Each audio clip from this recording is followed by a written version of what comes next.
Good afternoon to all of our viewers and those who are joining via Second Advent Radio. We welcome you to another episode of Let's Talk. We are always delighted to be with you on the airways of Second Advent Radio and also via our YouTube platforms, SLC Church Channel, SLC Adventists. We pray that as we go into today's broadcast, that you will be inspired and enlightened, and that the information presented will prove meaningful to you in some way, some shape, some form, some fashion. We like to indicate that we have a special program, continuing program this afternoon. 2 weeks ago, we spoke about we began rather the conversation relating to the 9 dimensions of worship. We are going to continue that discussion in a little bit, but before we do so, we would like to invite you, our viewers and listeners, those who are on Second Advent Radio, to join us for a word of prayer. Shall we bow our heads as we pray? Eternal Father and our God, we pray for your presence, your wisdom, your guidance in today's Let's Talk. Grant us understanding and be with our presenter, our guests in a very special way. Have, Lord, that the information will prove meaningful in Jesus' name. Amen. If you are joining us for the first time, Let's Talk is a program we do each Saturday afternoon at 3 p.m. Atlantic Standard Time, where we share and discuss issues relating to, issues impacting the church and the wider community, and trust that you will be able to identify with some of the issues we discuss, and we trust that they will prove meaningful. With us today is Joyce Odidison. She is the president and CEO of Wellness Incorporated. We are so delighted to have her with us on Let's Talk another time. 2 weeks ago, we started this discussion. We did not get to finish it, so we are effectively having a continuation of what we did some 2 weeks ago. And I want to welcome our special guest this afternoon, President CEO of Interpersonal Wellness Services Incorporated. I think I may have said it wrong the first time. We are delighted to have you with us today again on Let's Talk. Welcome. Thank you, Dr. Greene. Good afternoon, everyone who's viewing. And it's great to be back to talk about some of the pieces around the 9 dimensions of wellness and wellness improvement that we started talking about a couple of weeks ago. So, yes, I'm glad you're tuning in. You know, I should have said that I heard you preach, and you seem a pretty good preacher. So you have quite a number of skills. But we are here to talk about wellness. Last time we were here, we began to explore the whole concept of interpersonal wellness, the 9 dimensions of wellness. We spoke about 4 of those dimensions, and we're going to pick up from there. But I think it is useful for us to have a little review. So I'm going to begin by asking you if you can just quickly review for us what we shared last time, so that those who may be joining this afternoon, who may have missed last week, or even if they did not miss last week, may need a little refresher. So can you just take us through some of the things we spoke about last time? All right, so I'm going to share my screen. I'm just going to share one slide for now. For those of you who may be joining, this is the Wellness Improvement System. This is the thesis of my work around the 9 dimensions of wellness. And we look at 9 dimensions because we believe that humans are very complex being, and everything we do has an interpersonal element to it. If we have a headache, it's going to impact our interpersonal. If we're happy, we're going to share with others. And so because I sit from the lenses of a conflict analyst, I see it through the lens, our well-being is interconnected and intertwined with our interpersonal our spiritual, social, emotional, occupational, intellectual, environmental, financial, and physical well-being. So wellness is dynamic, and what we do in each of these dimensions will interfere with how we live and how others experience us. I was seeing a lot of people coming into to see me from conflict resolution, and these were people from groups. I was working with community groups. We were seeing sport groups. We were seeing organizations, leadership group, executive. I work in private and public sector. We see government departments. We see private companies where people were not getting along with each other. And we started to see the impact of how this was really deteriorating their health and well-being in various elements of their lives. And so some people were suicidal, some people got depressed, some people were struggling with their health in various areas, digestive issues, all of these. I started to look at it, and through prayer and meditation and trial and error, I came up with this model to help my clients to see how interconnected all areas of their life are. And if you're not doing well in any one of these areas, it will affect how well you're doing. If you notice here, the spiritual is directly related with the physical. It's a reflection of what's happening inside of us. That spirit, that spiritual part will reflect in our physical, our appearance, how we take care of our body, how we take care of ourselves. All of these part will have a direct relationship with our spiritual. And then we look at our occupational, it's directly interconnected with our intellectual, how we're growing. That I think last week I spoke about the growth mindset. Having that capacity for growth and development is very instrumental in our career, our ability to lead others, to contribute in our job, and to have that career satisfaction, to really have satisfaction in that intellectual realm.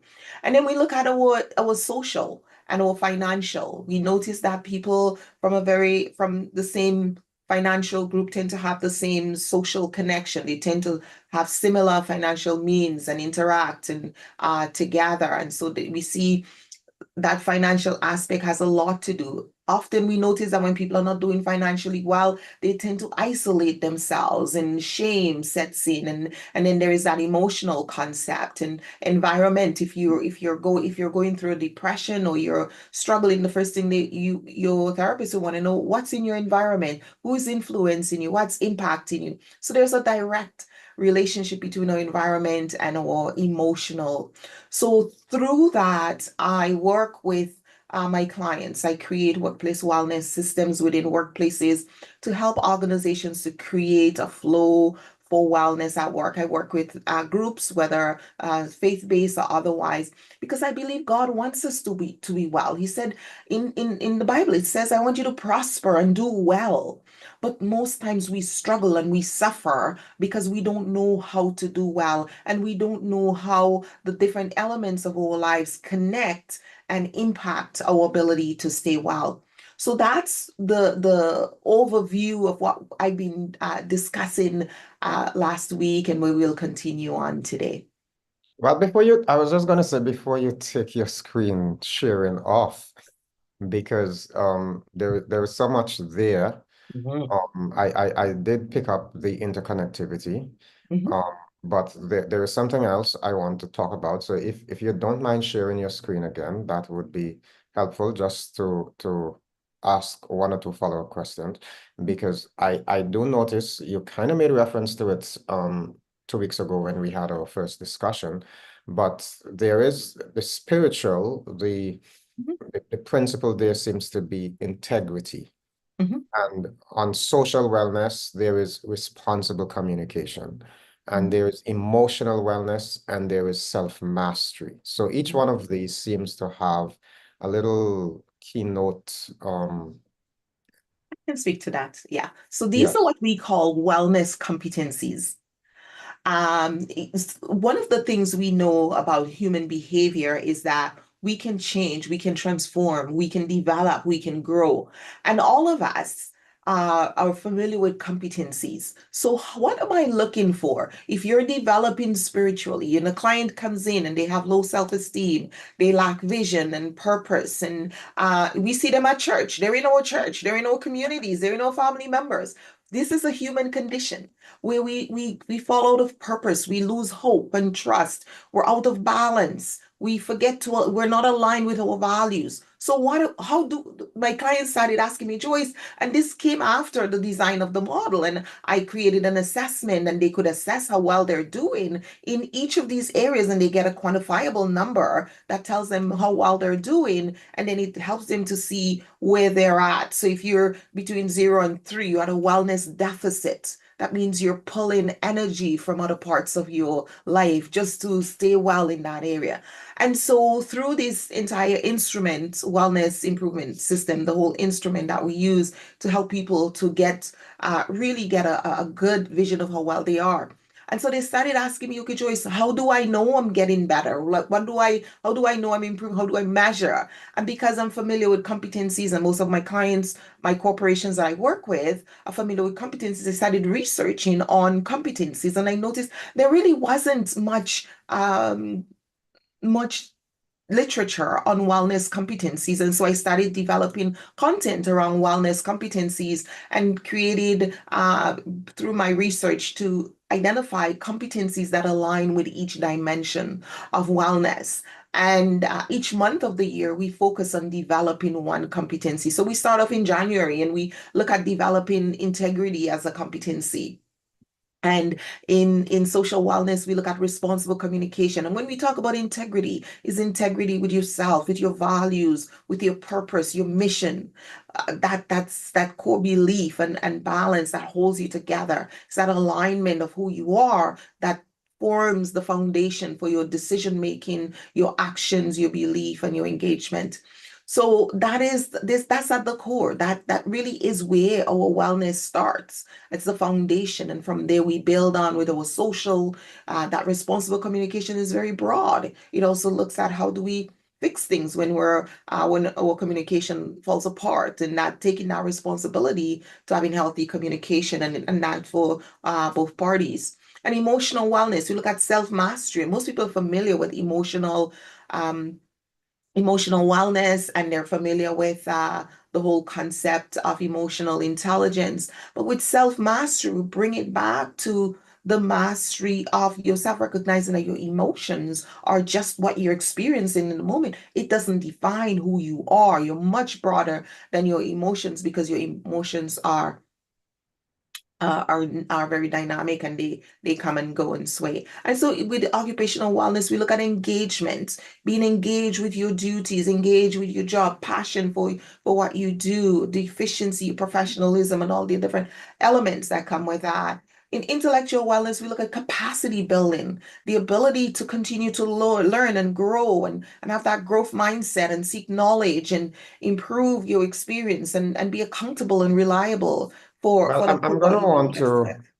I'm gonna want to come back to occupational wellness in a little bit, but Mhm, I hear you saying, well, just two questions quickly. One is, I hear you saying that if I come to you, for example, mhm, um, you can assess my wellness level.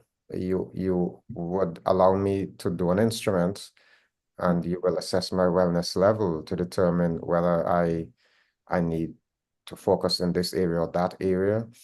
Okay, that's interesting. Maybe I need to be checked out to see how well I am. But you're in Canada. Um, can individuals absolutely.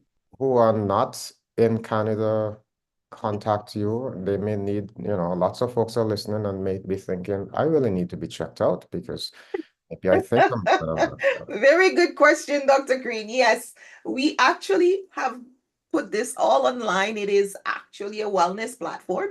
So people can go on from anywhere in the world and complete the assessment. And we also have the instrument as a booklet that it's available on Amazon. One can take and do it. Sometimes we have clients who come to us and say, "Hey, we have employees in very remote location. They don't have access to the internet." We're like, "Hey, we started with pen and paper. We still have our instruments available. Our booklets are still available on Amazon. One can pick it up and do it with pencil and paper and your calculator the old way. We started doing this assessment way back in 2000, and so we've evolved into a higher level of technology, and we put it online back in 2010, and we keep updating the model and the platform, and it's in its, I think, fourth generation of evolution. So yes. Okay, my next question is on the model that you have, because you did point out, which is something I kind of missed when we had our first discussion, the interconnectedness between, for example, spiritual wellness and physical wellness, environmental wellness and emotional wellness, Mhm. etc. But I also, looking at the model, it's pretty clear to me that at the center of it all is what we call interpersonal wellness.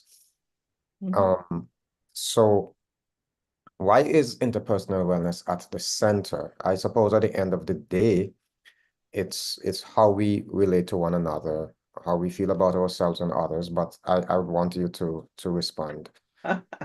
Absolutely. And interpersonal is really just that. It's a relationship with ourselves, which will impact our relationship with others.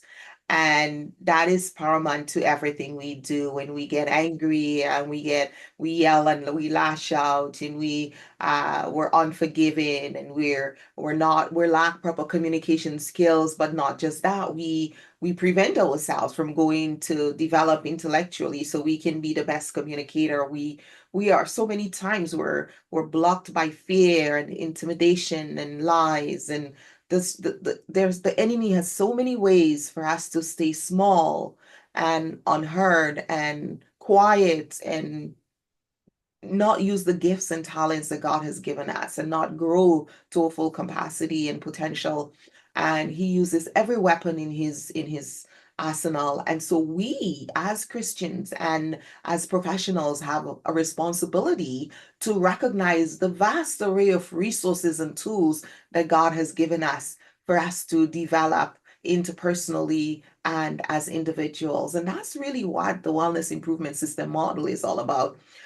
This is an instrument that will help us to strive to be our very best so we can experience, because how we experience each other is a reflection of how we're experiencing God, because there's God in all of us. So if now, well, thank you so much. I think you can now stop sharing. Okay. Um, I want to I keep saying last week, it's really 2 weeks ago Couple we weeks had ago, this yeah. discussion. But when we ended, we were just touching on the whole concepts of uh occupational wellness. And it is an area that, well, at least from my perspective, is very important, though I don't hear a lot of people discussing it. I may have said this last time, that in a devotion I did with my staff at work, that if you are not enjoying your work, you are shortening your journey to the grave. Mhm. Our occupation, um, our work, what we spend so much of our waking hours doing, um, it makes sense that we should have a sense of enjoyment over our work engagement. But I suppose there's more to enjoy in work. Mhm. So when we talk about occupational wellness, it's easy to see that we spend sometimes more time with our work colleagues than we do with our respective families, Mhm. because certainly our waking hours, because yes, you are home at night, but night is for sleeping. And Mhm. so if you are getting your 8 hours, 7, 8 hours of rest a night, you're spending very little time with your family, Mhm. versus 8, 10, some people 12 hours with their colleagues. Mhm. And interpersonally, we relate with one another. And we've heard of so many conflicts at work. If the environment is toxic, how does that impact the individual? Yes. So how do we pull ourselves out of a toxic environment? And why is so if I come to you and say, listen, I'm in a toxic environment and I think it's killing me. What kind of help can I get? Well, first of all, we would try to ensure we understand clearly that we have the same understanding of what you are experiencing. And then we would want to know how you are participating and contributing to the toxicity, because we can contribute or we can contaminate any situation. So the first part of that is acknowledging that it is an unhealthy situation. Then we need to look at what is our responsibility in improving it. How much influence do you have? What do you take responsibility to participate in? And how can we get started? So those are the things you would want to do to assess if it's an overall conflict system where we're depending on who is. Like if you're coming just as an employee and you're looking for strategies, then there are a lot of strategies we can give you on how to develop yourself in the various dimensions. You have to remember, occupation is only one dimension of your life. So if you're not doing well occupationally, you need to do more work to ensure that you're doing well in the other dimensions. What we often see though is that many people who are struggling occupationally, they show up in our offices with emotional issues. They show up with social issues. They show up with spiritual issues, right? Sense of loss of self, unsure of who they are, what they want to do, or most likely they're showing up with conflict, interpersonal issues, right? Conflict challenges, inability to negotiate, to move past difficulties, to be part of the team. So we tend to see they're struggling. When you do more work with them, you start to realize they're really struggling intellectually. That fixed mindset have set in that we're hopeless. It's never going to get better. This is what it is, and so they're starting to become really set into that mentality. And so we have to move them away from that fixed mindset to expand the capacity, intellectual knowledge, and reflect on how they can grow within the situation and not let the situation become their personality, but rather an experience. So those are the frameworks we would put around helping that person to build themselves up and to be resilient. And you can be in a toxic environment and not be affected by it. It all depends on how you're caring for yourself and how you're attaching to what's happening at work. So there are many elements to it, but I'll keep it simple today. I find it interesting that you responded to my question by saying you will want to make sure that there's an understanding that we're on the same page, but you also said it's important that we know how you are being affected, but also how you are contributing to the unhealthy environment, to the toxicity that is there. And sometimes I think that it's quite possible that we could be contributing and we don't know it. So we may be making all the complaints and all the fuss when we are part of the problem. So that's interesting. That perspective is interesting. But if I could just go on a little bit more on the whole concept of occupational wellness. I noticed on your model that occupational wellness is tied to intellectual wellness. We're going to talk about intellectual wellness in a little bit. But when we consider the whole concept that yes, I'm working, I may be doing service-oriented work, if you're a social worker, if you're a nurse, a doctor, a preacher, a counselor, that may be social engagement work. Some of it may be dangerous. So, you could be a first responder. Your work itself can challenge you. So do you also emphasize the whole matter of if, for example, I'm a police officer and I have to deal with some real challenging situations on a daily basis, how I de-stress, um how I get help with the stresses of work. Absolutely. My husband was a police officer for 27 years. Okay. So that's not unfamiliar territory. You have to take care. We always, our motto at home has always been you can't have stress at work and have stress at home.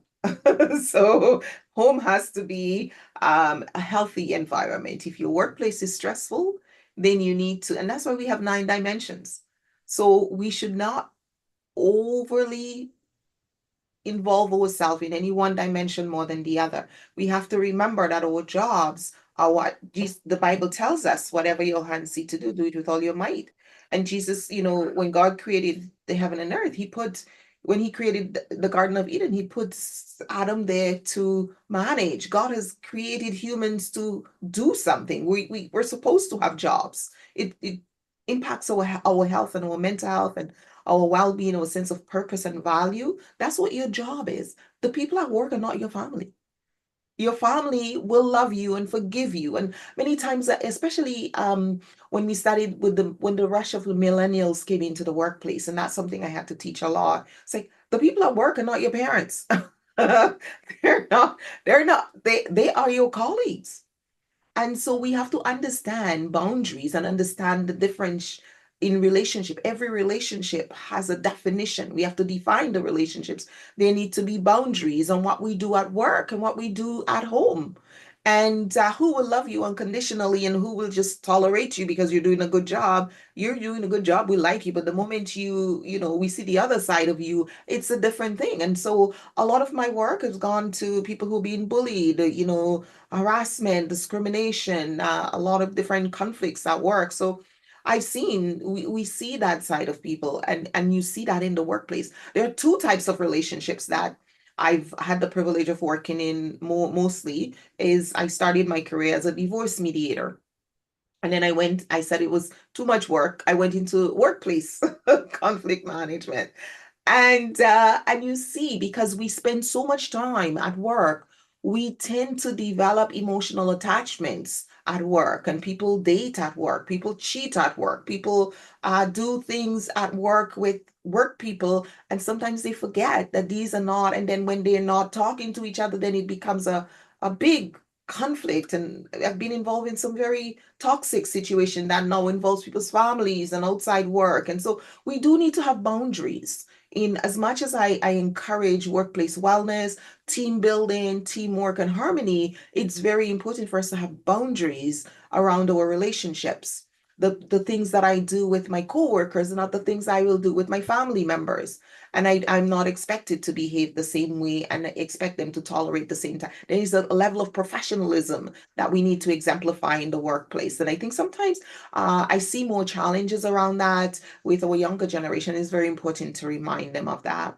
I want to talk about this a little bit more because as a counselor myself, I find it interesting. A lot of relationships, I'm talking about infidelity now. When we trace back, we see that a lot of it develops in the work environment. Mhm. Again, perhaps because we're spending so much time with our colleagues.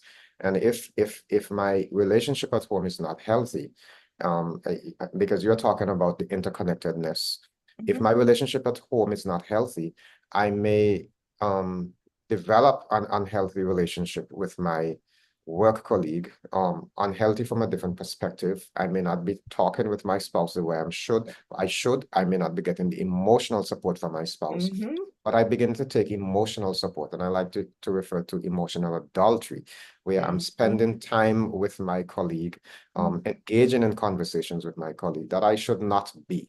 And you're talking about boundaries and Yes. crossing the forbidden territory. So I would like you, if you can, expand on that a little bit, the dangers, how easy it is for us to cross boundaries, and what are some of the things we need to do to guard against that, because we don't want our work to be the reason for the breakup of our relationships at home? Well, we've gone into the relationship aspect. Here we are. As you well know, I just wrote my seventh book on a marriage that thrives. And one of the things that we really want to talk about here is boundaries and relationship and healthy relationships. If I'm struggling in my intimate relationship with my partner, or my spouse, and I tend to start taking solace by sharing. And it starts with Satan is so cunning. And I think sometimes as Christians, we get so relaxed and we get so, oh, feel so safe in this world. This is a war zone. There is no safety net. And we easily get coerced into these situations. Oh, the person see me upset. And I said, oh yeah, I'm really struggling with my spouse and you know what he did. And so next day they ask, how is he doing? And how was it? And we think that we're getting sympathy. But I always say to my children, who we spend time with is who we fall in love with. So that's how God created us. We have mirror neurons. We're relational people. If I spend time with you and you show empathy and sympathy for my situation, I am naturally going to fall in love with you. Everybody around me will think I'm crazy. What are you doing? Why are you with that person? But my emotions are going to go with who invests in it. And that's just how humans are designed. So we have to be aware of how God created us. We have to be aware of our natural tendencies so we can guard again. I always say to couples when they tell me about their spouse from a negative way, except I'm working with them as a coach and helping them to resolve situation. I was like, what is the positive? What are the positive things? Because the more you focus on the negative, the more the devil is going to bring them to your mind and exaggerate them, and you're going to see more of those. What we focus on is what we see. So if you find yourself seeing all the negative things about your spouse, then bring out a piece of paper and start writing all the good things. Then compare, right? And then talk to your spouse about it. Why am I struggling and to only see these few good things about you? I want to see more good things. Help me to see the good things. Help us focus on the positive side of each other's characteristics, because we get into a place of bitterness and the devil will send the wrong people to empathize with us, and before you know it, your emotions start going with you and with who sympathizes with you, and then your feelings go with that, and then next thing you know, you're crossing the line and you're gone to a place that you had no intention of being. Very well. A professor of mine used to say, a word to the average is adequate. So I hope our listeners take that into consideration. I mean, it's a real situation that we need to give attention to. It's easy. It's so easy to cross boundaries. But let's go on to talk about another dimension. And I want to, again, we're connecting the occupational wellness to intellectual wellness. Now, intellectual wellness is an interesting area because we're talking about the development of one's you may want to say knowledge base, how we deal with our time management or education or experience, how we grow ourselves to become better person. And I noticed that the competency you have here is capacity building. I've come across individuals who I would make statements like, well, listen, I graduate high school and that's enough. I don't want any more stress intellectually. Why is it important that I give attention to self-development? Because God expects us to. As Christians, we have if you believe that you were created, and if you believe, the Bible tells us about the talents, and we see even it's expected of us. God will call us into ministry. He will call us into service, and He will give us talents, and He will make opportunities for us to develop the talents that He gives us. And as we develop the talents, we can use them to serve Him more in much broader capacity than we ever imagined. There is so much work for us to do as Christians. And if we're not developing our intellectual capacity, we will lose the ability to serve God in a broader capacity. We are supposed to develop. God called us as Christian. Paul talks about when you're a baby, you get milk. You're supposed to, then you go into solid foods. And it's the same intellectually. When my children were young, I bought the baby books so they could learn ABCs. And as they grew up, I introduced them to bigger books so they start learning and reading. And we're not supposed to stop learning after grade 12 or after university. We're supposed to continue growing until we, if you're not learning, my my motto is, if you're not learning, you're dying. Because we have these brain cells. This brain has the capacity far more than any computer system on the planet. And the more we learn, the more God will give us capacity to grow and to develop so we can connect with others and we can help. We're not unto ourselves. We are creations created by God to serve him. And if we deny ourselves the capacity to grow and learn, we're denying God the capacity or the ability to use us for service in a wide diverse range of areas. So very important. There's so much more we can say about that, but I don't want our time to run out again today.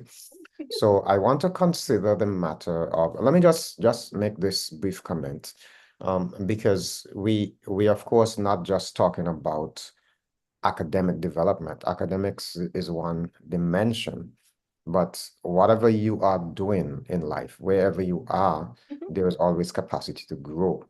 And I think being satisfied with where I am, and not willing to climb higher is not reflecting the capacity that God has given me. So it's always good to pursue excellence, certainly. Well, it's Now, even more than that because Ellen G. White talks about if you are an intellectual like myself, and like yourself, we're also cautioned not just to be intellectual, but to have diverse skills. I grew up with a grandmother who said you should learn to cook, you should learn to sew, you should be educated, you should learn how to grow your garden, you should know God has given us the ability. We have these broad minds, and so it behooves me to say, well, I have all this knowledge. I'm an intellectual, so I shouldn't cook or I shouldn't clean or I shouldn't. No, we're supposed to learn. It doesn't mean that I have to do everything, but the knowledge, because I may not physically do it, but I may be able to counsel someone. I may be able to quote someone. I may be able to encourage someone, and have a testimony to share with someone at some point, and eating well or cooking healthy or gardening or what have you. And we're supposed to read a wide range of books. We're supposed to read the Bible. We're supposed to read the Spirit of Prophecy. We're supposed to also read a right genre of knowledge that God, because you don't know where you're going to get that information. There is learning in everything. And I think transformational learning theory says there's learning in every aspect of our life. No matter what we go through, there's opportunity. We should look at every aspect of our life as an opportunity to learn, an opportunity to have a testimony that we can share and help others.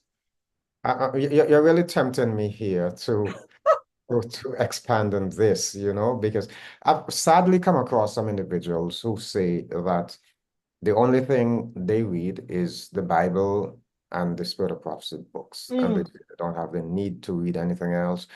Unfortunately, they think, well, man made those things and they don't want to contaminate their minds. But there is so much that you miss when you do not read. You may not have a university degree, but you can be just as intelligent of course. if Of you course. if you you expand your mind. I interviewed a gentleman who's 100 years of age, and he's so inspirational. When Mm, you hear him, how sharp he is, and he says, keep active intellectually, keep active physically, keep mhm. active socially, and that was such an inspiration. It is. It is. It But is. anyway, And I think a lot of us as Christians, we limit God. We limit God because we limit ourselves. And so the Spirit can only work where we make ourselves available. I think we should be reading a wide range of reading. Of course, what we put into our minds, choose your authors. Read mm, about the author, read about the book. Are you going to learn about your body? Read books on biology. People are putting such rubbish into their mouth for food because they don't know about their body. They will not go and read about biology and understand how our blood system works and how our body creates new cells and what determines our health and how we can prevent diseases because we don't read. We don't know. We lack the knowledge. And Satan likes to keep us in ignorance. So he can tempt us, and we don't have the information to say, yeah, this smells good, this looks good, this may even taste good, but I know the impact. And I think that's the importance. You should be reading books about marriages. You should be reading books about relationship. You should, if you're a young person, you want to get married, read about marriage. It is not a bed of roses. You need to learn what you're getting into. You have to get yourself ready. You have to learn how to resolve conflicts. You have to develop skills, communication skills, how to communicate, especially when you're upset. You need to learn about your emotions, understanding emotional intelligence so that you can develop self mastery. You need to learn. There is no shortage of information in today's age. You can listen to podcasts, you can listen to audiobooks, you can physically read books. There is no reason for us to walk around in ignorance. certainly, certainly. Well, let's talk about environmental wellness. As Seventh Adventists, we believe that God is our creator. Mhm, And I believe more than anybody else, we have a responsibility to care for our environment. We have, I believe, the opportunity, and I'm using my words carefully here, the opportunity to interact with nature in a way that other persons can't, because we have an appreciation of who the creator is. I think sometimes, unfortunately, the Sabbath becomes so crowded with so many activities that we forget that it is a celebration of God's creation. And it's a wonderful opportunity to be able to get close to nature and interact with nature. And mhm. so I find it so refreshing whenever we decide that, hey, we are going to spend a Sabbath in nature and enjoy God's creation. It's so refreshing. But our environment, when we talk about environmental wellness, I know it's broad. I know we're talking about the physical environment, but we're also talking about the environment from the perspective of attitudes and atmosphere and that kind of thing. So we're dealing with the whole matter of, again, yes, interpersonal, but how do we, what kind of environment is there? It goes back to workplace wellness to some extent. That's an environment, Mhm, but our social responsibility mhm. as human beings, and how we deal with the spaces around us, whether those spaces are filled with animals, with human beings, with plants, etc. Um, what drove you to talk about environmental wellness as one of the competencies, or one of the No, dimensions, rather? it's interesting because as time goes on, we see more and more clients showing up with depression and anxiety. And we see that, of course, manifesting in interpersonal relationships, inability to cope at work, to deal with stress, to deal with others, and to do the day-to-day aspect of living life. So environment has a huge impact on our well-being. And our environmental wellness is much broader than just what where we are. It's a healthy living environment. Making sure my home is a healthy place, that we are communicating, engaging, we know how to resolve conflicts, we know how to forgive. We talk about things, we work things out. It's not a place full of resentment and anger and frustration, and that we, even if we go through those emotions, we know we can get out of those human emotions and come back to a place of well-being. It's also having that social consciousness to know that, for instance, if we're in a church community, church is a hospital for sinners. We can't expect to be in a church of perfect people. There are going to be imperfect people at church. And so having that tolerance and that acceptance in the workplace for people of different color, race, size, culture, respecting everyone, tolerating people's idiosyncrasies, because that's part of the human frailty. We have those. And not making everything a burden on us, because as I said earlier, if you are showing up with depression, we want to know, what are you surrounding yourself with? What's in your environment? Who is in your environment? How are you being treated by those in your environment? What are you spending? What's in your environment? What are you listening to? What are you seeing? What are you engaging with environmentally? And we know that God has designed the Garden of Eden for human, but we're living in sinful earth. We don't have a good environment. We don't have a perfect environment anymore. So we have to work harder to ensure that our environment is clean and healthy in our homes, that it's a healthy, harmonious place. When the home isn't harmonious, LNG, right? When we talk about Adventist home, we have a manual on what our home should be like. And we need to go back to that, especially in a time like now, where there are so many stresses and there are so many different types of entertainment that can come into our homes, right? Into our homes. And so we have to be very careful as to what we bring in and what we engage in and what we let others bring into our home environment, as well as in the church. We have to be also careful, because it's not our personal environment. We're in a community environment. So we need to have that social consciousness, recognizing that we have to be more tolerant and accepting of different generations, different culture, different diversity, and we all grow together. The wheat and the tares have to grow together. I'm sitting here and I'm thinking that I may feel a pain in my chest or in my stomach or some other place in the body. And I go to a physician and I say, listen, I am not feeling well. I have this pain. And he may do some checks, he or she may do some checks and eventually maybe write a prescription for me to get some medication, etc. But I'm sitting here and I'm thinking, could it be that that pain is coming from my environmental surroundings? Could it be that I am not well in another area? So I'm learning to appreciate the broad scope of these dimensions of wellness, to see how they interrelated and how one thing can lead to another. I may have stomach ulcers because my work environment is not healthy, or because I'm not living well with my family and I'm angry and bitter, and that is creating some kind of emotional response in my body that is causing my body not to function properly. I'm under stress and not eating as a result, and that leads to another challenge. So it's good that we're seeing these interconnectedness here. Yeah, and there is a workshop that I do, and I really expand on some of the impacts. For instance, when there is harassment and bullying at work, and we look at some of the broader impact of that. Many times people go to addiction, they go to drugs, they go to alcohol, they go to many different things. People are looking for escape, right?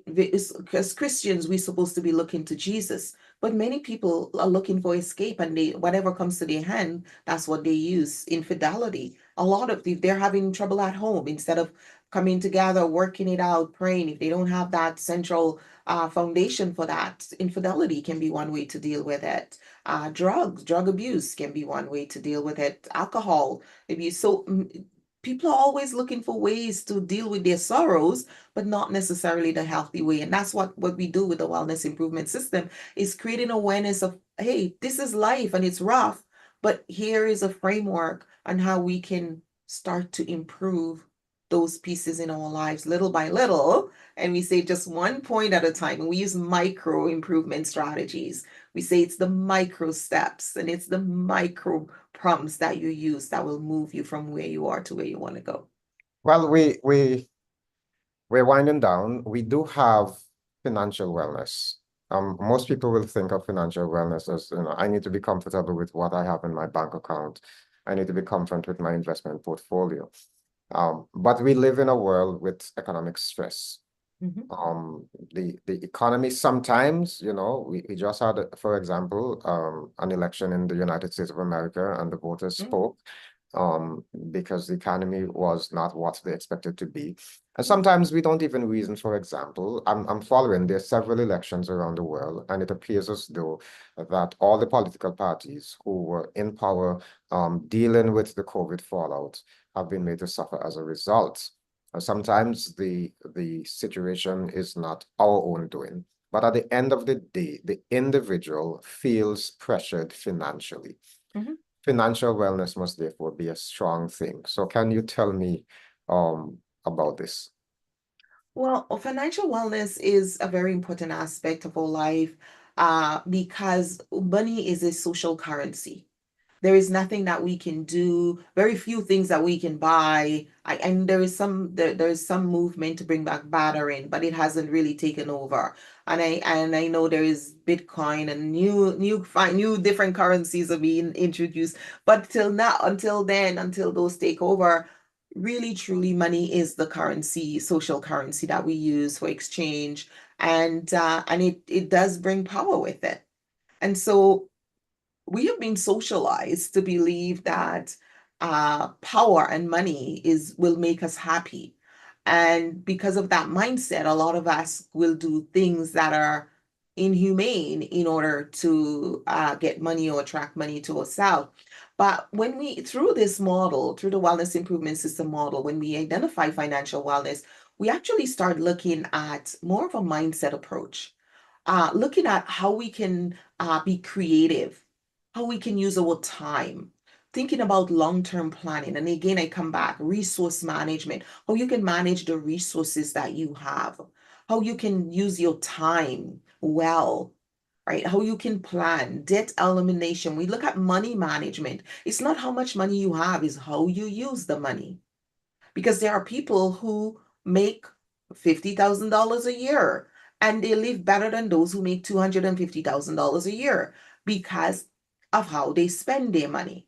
So it's the management of money, it's the relationship we have with money and the power we've given over money, seeing money as a blessing, seeing money as a currency for social exchange and society, but also seeing it again as an opportunity to go into stewardship with God. And then having him bless the money that he gives us so we can. And from a non-Christian perspective, we can still look at ways to be innovative.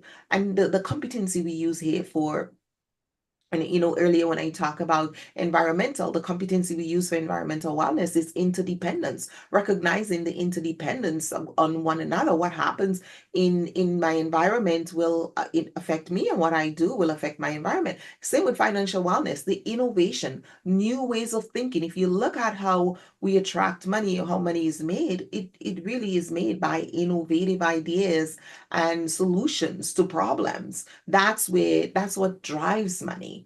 And so we can be more innovative and creative and when we can build those with micro skills and well-being prompts and micro improvement strategies, so we can become better stewards, better users of the money that we do, but also looking at good ways to generate income, to look at our earning potential, savings, and financial growth. So I look at this from a well-being perspective.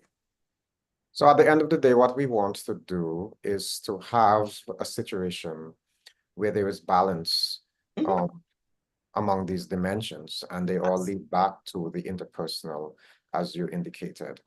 Um, the concept of the home being the place where it all begins. Parents have the privilege of nurturing their children, and then those children grow up, they leave home, they get married, they settle down. Our environment is changing.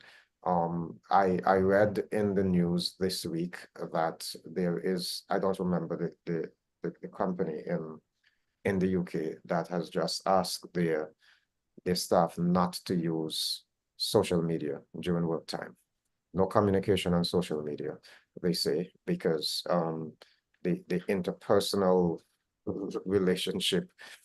Well, for one, is a matter of risk, but also there is this growing concern that even in some homes, people are not communicating face to face any longer. And that is creating a challenge. Now, you just wrote a book. I want to go back to that before we finish. You just wrote a book on marriage. Mhm. Again, it is perhaps one of the higher levels of interpersonal relationships.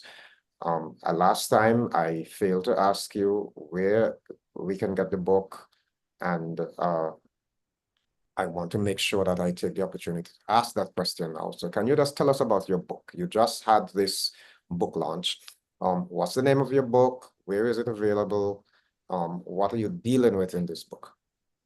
So my seventh book is The Marriage That Thrives. And in The Marriage That Thrives, there are 15 chapters. And the book is focused on well-being. I've taken the 12 wellness competencies that stem from these 9 dimensions of wellness, and I've brought it into the marriage relationship, allowing us to be able to understand how we can bring well-being into a marriage. Before, marriage has just been like, oh, you struggle through and you make it through, and you just go. It's a grind, and marriage is becoming unattractive to the next generation. I have 2 unmarried adults. Children.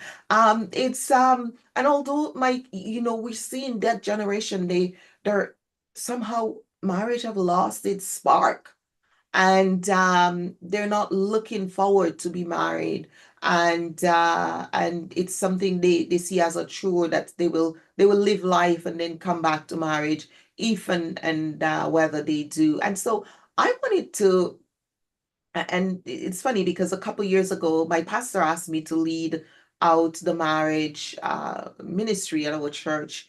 And it turned out to be such a blessing, and so many people have come up. And so this is actually my seventh book. I was thinking about what I was going to do. This is year 3. And as someone who writes curriculum, I was like, well, I think instead of just bringing workshops and just sharing presentations, I wanted to create a framework, sort of a curriculum for, and it turned into this book. And so the book is really about understanding God's purpose for marriage.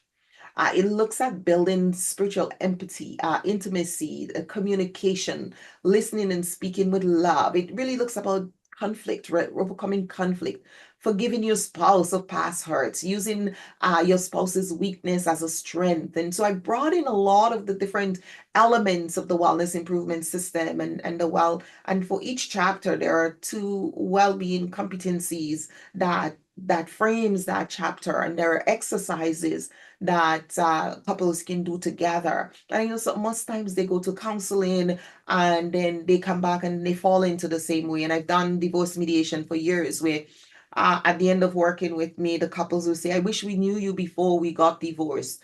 And that's why turning me away from that work, because I don't want to do work with people that I want to work with them before they get to the divorce. And so this book is sort of like a coming back around, 27 years later, to say, let's work on our relationship. And so some of the pieces that I'm talking about is a resilient relationship, words that wound, a relationship, a mindset, transforming conflicts, interdependence, togetherness, and shedding the baggage, because we bring so much baggage and clutter and traumas into our relationships, and we also get traumatized and traumatize our partners in the relationship. So how do we become resilient? How do we move past that? And so the book is based on love, it's based on faith, and it is based on well-being, seeing your relationship as an opportunity to help the other person, your partner, to be well, to be their best self, to grow, to be themselves, and taking away that envy and jealousy and that tug of war,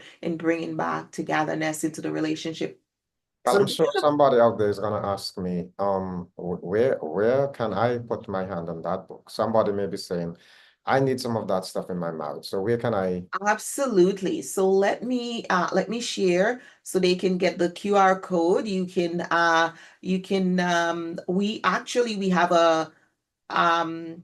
We have a free Facebook group for the book, and I think this is and I'm sharing here, where you can go and get all the information on the chapter, including daily well-being prompts for your marriage. And in here we'll also show you where you can get the book. The book is available on Amazon, and the link is also in the web in the Facebook group. We're also starting a 7-day challenge, Marriage That Thrives Challenge. It's a free challenge for anyone who wants to join. And that will also be in the Facebook group. So if you join there, you'll get all the information. I'll be doing readings for the 7 days of the challenge. And the focus of the challenge is thriving through your marriage through the holidays, because we know the holidays can be very tense and challenging and stressful, and disagreements can happen. And so we're doing a challenge starting, I think, the second week of December. We're doing the Marriage That Thrive Challenge. So just getting people equipped, so as they go into go for the holidays and into the new year, they have some new tools in their toolkit for their marriage. Well, our time has expired, and I want to thank you for sharing with us. It has been wonderful having you. We know that you have spent quite a lot of time as a conflict analyst. I'm looking forward to engaging you some more in that respect. But thank you for being on Let's Talk. And I hope we can have you back one of these days to talk about another area, maybe conflict, Absolutely. I think I shared the wrong link. Can I just pop that in here so people can see? Uh, Sure. it just was like, I think that was the wrong page. There we go. So if you're looking, this is the QR code that you can scan to get. Oh, I don't think I'm sharing. Hang on. No, you're not sharing it. No, I'm not sharing. Okay. So here is the QR code for the Facebook group. My apologies. This is, you can scan this code. The one I sent you was where you could find the book. This one, if you do here, you can go to the Facebook group. It's a free group, and then you can get all the information, connect with me, ask me questions, participate in the daily well-being prompts, all of that, as we try to thrive in our marriages. Wonderful. So thank you so much, Mrs. Joyce Odidison. We are again grateful for the contribution that you've made to Let's Talk, and we wish you God's blessings. We hope to see you in the Caribbean one of these days soon. Absolutely, my pleasure. Bye, everyone. So those of you who are listening, remember next week we continue that discussion on diabetes awareness. And then on the 30th of, let me make sure I have my dates correctly. Yes, on the 30th of November, we are going to be talking something we should have done in October, and we did not do. We did promise to spend, remember back in January when we had that discussion on cancer, we did promise that we are going to dedicate a full program to this whole idea of palliative care. How do we relate to our seniors, those who are towards the end of their life? We're going to talk about that on November 30th.